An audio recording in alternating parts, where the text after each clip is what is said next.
ঊর্ধ্বমুখী আলুর দাম, বাজার পরিদর্শনে গেলেন শিলিগুড়ির বিধায়ক শঙ্কর ঘোষ।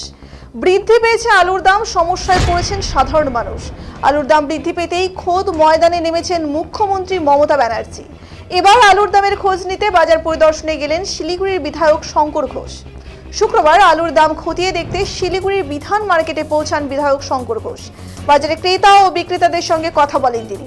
এদিন বাজার পরিদর্শন করার পর মুখ্যমন্ত্রীকে এক হাত নেন বিধায়ক। তিনি বলেন, মুখ্যমন্ত্রীর হুঁশিয়ারির পরে বাজারে আলুর দাম কমেছে কিনা তা দেখলাম। বাজারে আলু পেঁয়াজ কেনার মানুষ কমে গিয়েছে। রাজ্যের আলু প্রায় নেই। রাজ্যের আলু কোথায় গেল তা নিয়ে প্রশ্ন তোলেন তিনি। এদিন বিক্রেতারা জানান, ভুটানের নতুন আলুর দাম রয়েছে বাজারে 70 থেকে 75 টাকা কিলো দরে বিক্রি হচ্ছে। ধূপগুড়িতে আলুর দাম পাইকারি বাজারে 28 টাকা রয়েছে। সেই আলু বিক্রি হচ্ছে 35 টাকা কিলো দরে। অন্যদিকে ক্রেতারা জানান, গতবারের তুলনায় এবারে আলুর দাম বেশি রয়েছে। এর ফলে অসুবিধায় পড়তে হচ্ছে সাধারণ মানুষকে।